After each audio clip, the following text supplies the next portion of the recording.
February लागू हे Ayushman Bharat.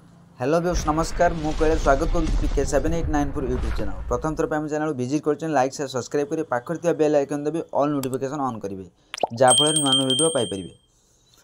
2025 February राज्य में लागू हे आयुष्मान भारत योजना। आयुष्मान भारत और गोपबंधु जन आरोग्य योजना ओडिशा रे आसंता फेब्रुआरी लागू हे।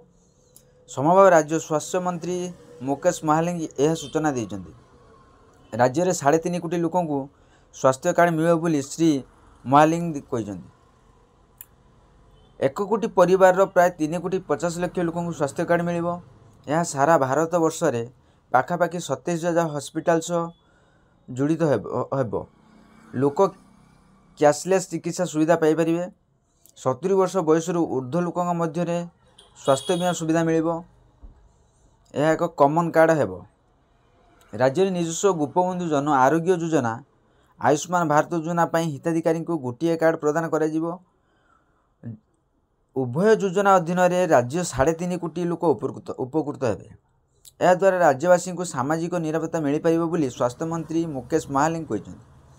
मुख्यमंत्री मोहन चरण माझी बीजेपी सरकार राज्य में आयुष्मान भारत योजना लागू घोषणा कर। आयुष्मान भारत प्रधानमंत्री जन आरोग्य योजना 70 वर्ष ऊर्ध्व वयस्कों सामाजिक निरापत्ता प्रधानमंत्री घोषणा कर।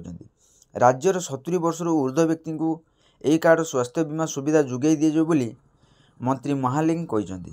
आशा करी वीडियो भल लगे लाइक शेयर सब्सक्राइब करी बेल आइकन दबाइए।